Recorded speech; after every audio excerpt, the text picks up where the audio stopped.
A 53-year-old man is found stabbed to death. Find out more in the Bahamas tonight. The Prime Minister gets a major reward and responds to critics of the BTC deal.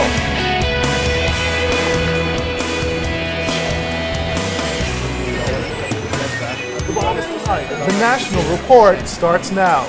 People are saying, oh, it's nothing.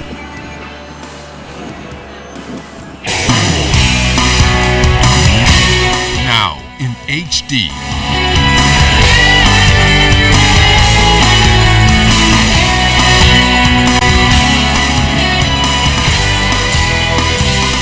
ZNS Network presents The Bahamas Tonight. This portion of the news brought to you by BTC Every Day.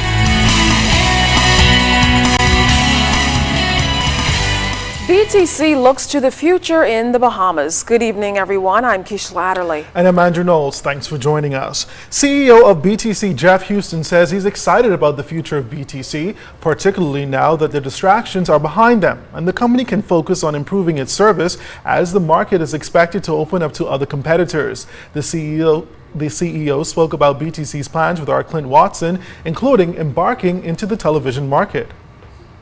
We've known BTC for its telecommunications services spanning the internet, mobile, and fixed line industries.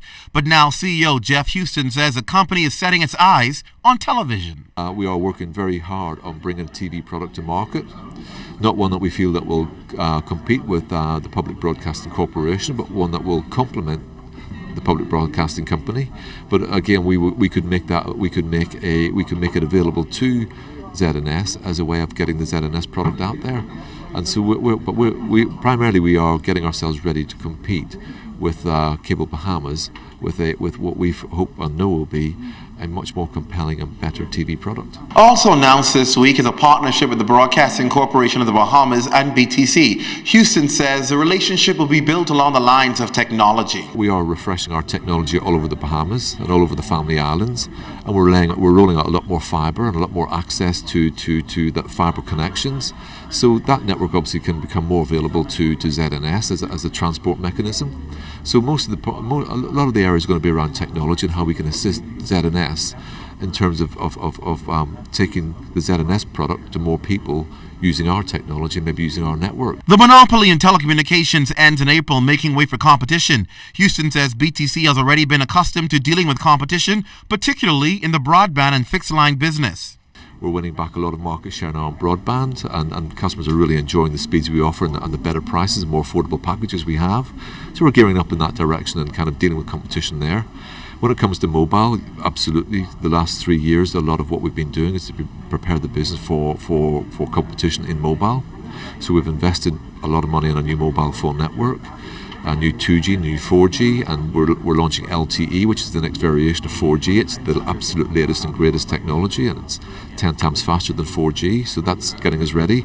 The chairman of Cable and Wireless on Wednesday announced that they will invest another $150 million on service and systems in BTC to improve nagging challenges like drop calls. Houston says while more attractive rates are being introduced, their goal is to improve the efficiency so customers benefit even more. And with an agreement reached between the government and Cable and Wireless to place 2% shares, once owned by majority shareholders CWC, in trust for the Bahamian people, the CEO says they can now focus on a new chapter in the life of the company now that a turbulent period has ended. We don't have to worry about what the shareholders are discussing anymore. It gives us a clear direction for the future. The context and the mandate we have is still the same, to continue transforming the business for more competition. But I'm kind of relieved that it's all done now. We can move on. Clint Watson. Well, Prime Minister Christie also responded to opposition critics on the BTC majority share takeback. Opposition leader Dr. Hubert Minnis claimed the Prime Minister tried to create the illusion that he's delivered a new deal, claiming Bahamians got nothing out of it. He also questioned Mr. Christie's figures with regard to who owns majority share. Mr. Christie set the record straight in Atlanta. I've just said to the nation that people told me to give up on BTC, that I was wasting my time and you could get nothing out of it, or if you do it you're going to pay $20-30 million to get that, and we got it without having to pay a cent. And people are saying, oh, it's nothing because you don't have control. Listen, prior to that agreement, 51% of the company was owned by Cable and Wireless. Right now, the government owns 49%, Cable and Wireless owns 49%, the Bahamian people own the 2%, which means that the Bahamian people own 51%, which means that instead of having 49% of the money, we're now going to have 51% of the money.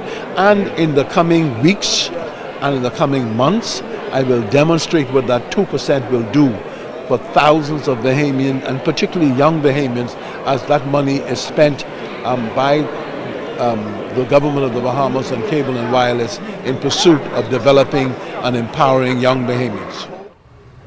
The Trumpet Awards Foundation honoring the nation's chief with a top honor. It's the highest offered by the globally recognized group, which has been around for decades. The honor was bestowed upon Mr. Christie during a church service in Atlanta, Georgia. And as Opal Roach tells us, the Prime Minister was among 8 other distinguished Americans who were recognized.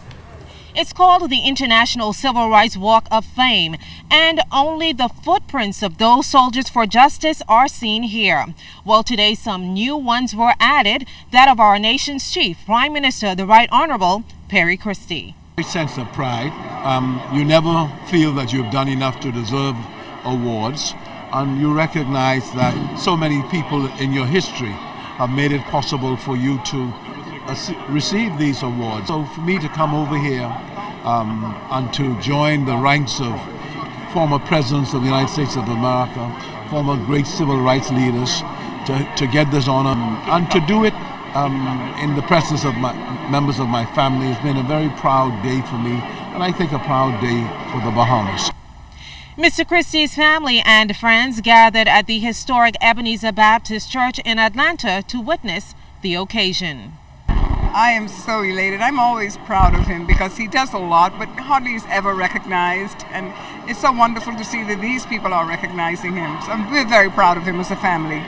Honestly, I'm just so proud. It brought tears to my eyes to know that years from now, even after I'm gone, his footsteps will always be here. And he was not only touched by Bahamians, but people around the world. So I'm just so proud right now. Humbled. I mean, tears came out my eyes because, that's besides my Prime Minister, that's my brother-in-law, and I love him dearly. That is a great moment for us as Bahamians to see our man, our Martin Luther King, being honored here today in such a great way. Now, walk creators Nona Clayton called Mr. Christie a giant of a man who hasn't lost the common touch. We love him and respect him. He has had such an impact on the country, bringing people up to realize that they have a right to participate in the fruits and receive the fruits of the country. And what we've learned about our honoree is that he's a man who practices all that he preaches. Now, Prime Minister Christie's footprints join those of Rosa Parks, Sir Lyndon Pinling, Bishop Desmond Tutu, and Sir Sidney Poitier. At the Martin Luther King National Historic Park in Atlanta, Georgia, I'm Opal Roach, ZNS Network News. A man who worked as a mechanic was found stabbed to death in his home on Market and Fleming Streets, leaving police in search for a killer and community residents asking why. Our Janaea Noel Ferguson has the story.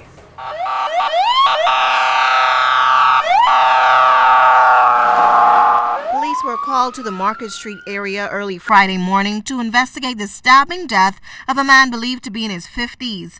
A small crowd gathered as police searched the area. Superintendent of Police Paul Rose said the victim's family reported that they had not seen him for several days. Relatives became concerned after not seeing him for a couple of days and forced their way into the home where they made the discovery. The male was found suffering from multiple stab wounds to his upper body. Now, those close to the victim identified him as 53-year-old Ricardo Johnson. He was found here in his home behind a pharmacy on Market Street. When we're closing up, he just pulled out and we're just talking. He was just telling me he stopped drinking like for a month now. Normally he used to drink plenty, so he's happy for himself and for his sister. I think that was the last time I just saw him. But he would come in and cuss us like in a jovial way, but very nice person. Very. Live right here, and we've been close friends and neighbors.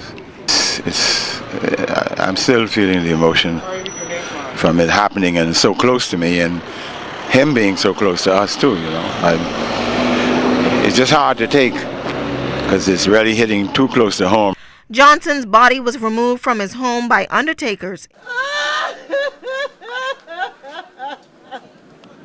Police are hoping that surveillance footage would assist in their investigation. Meanwhile, residents say something must be done to curb crime.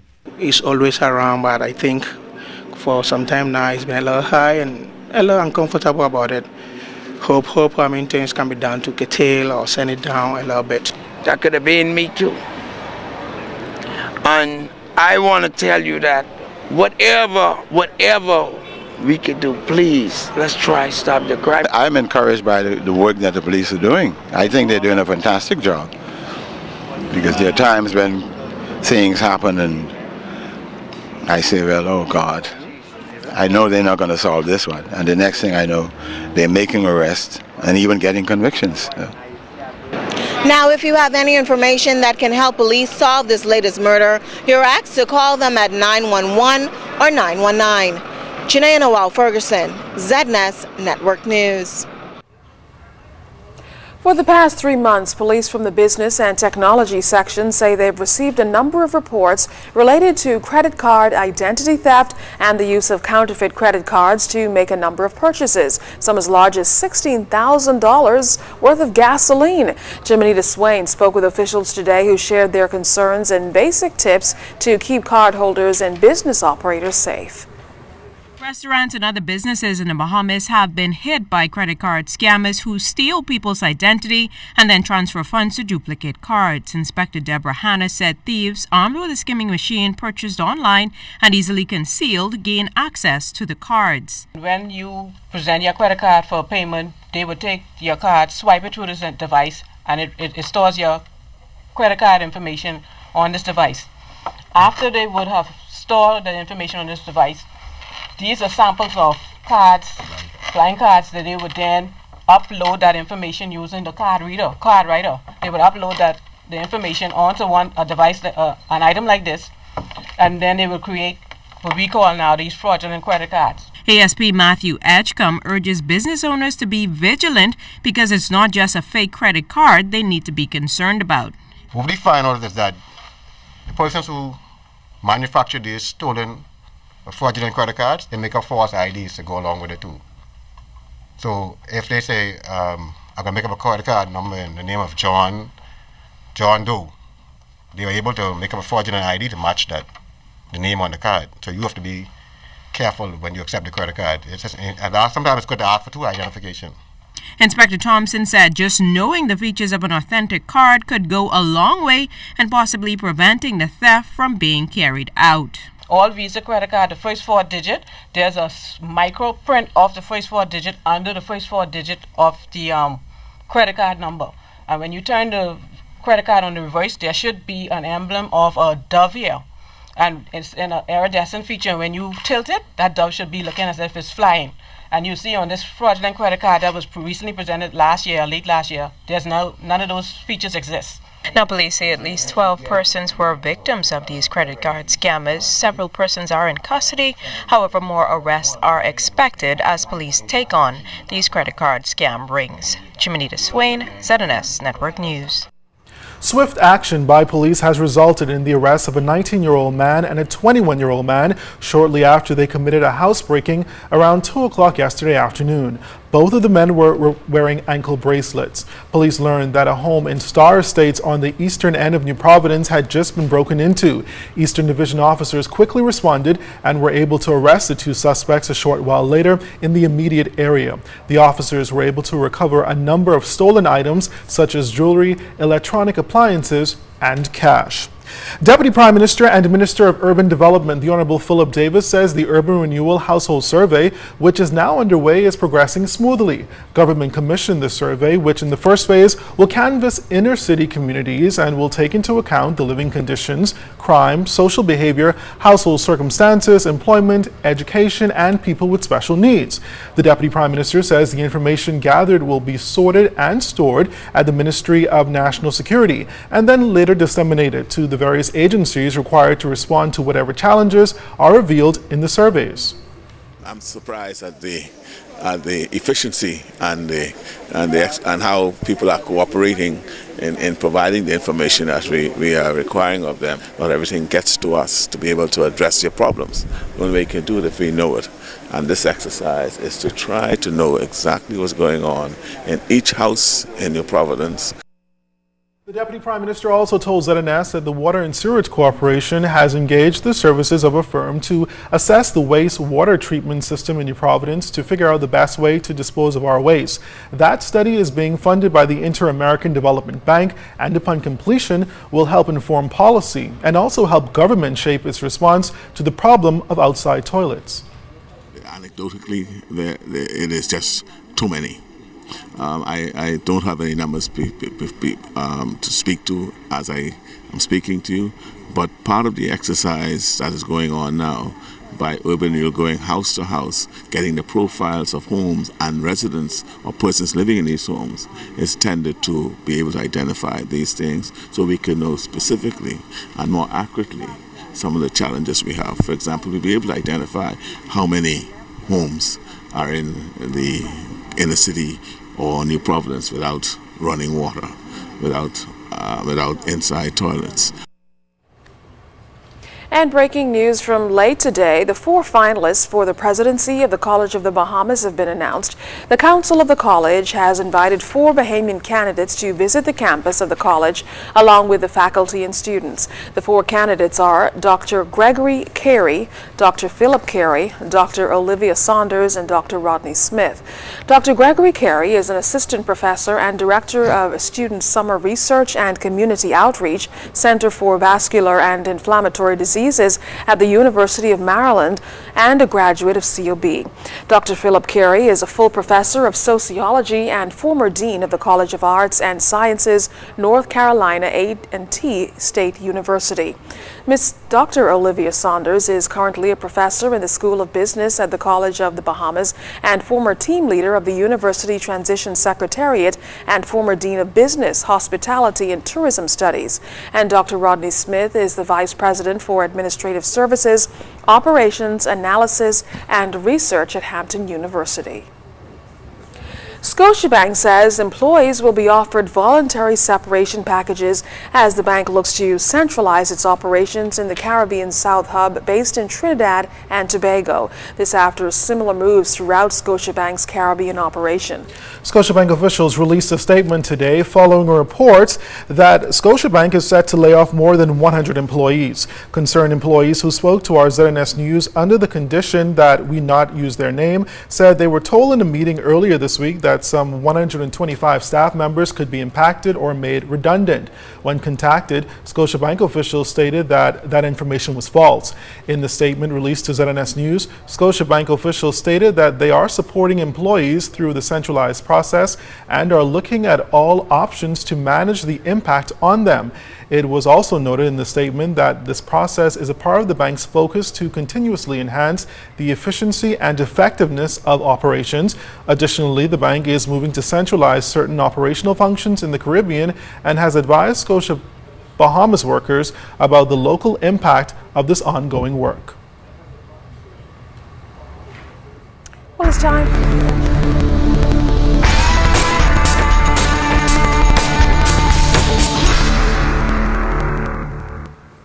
In our first look at weather, we have a front boundary heading towards the capital. Will push through later on tonight and then fall stationary, but outside of our studios, we have a few clouds, temperature 70 degrees, your relative humidity 57%, winds out of the north-northeast at 7 knots, your barometric pressure 1,023.5 millibars, that's 30.22 inches, and it is rising. But stay tuned.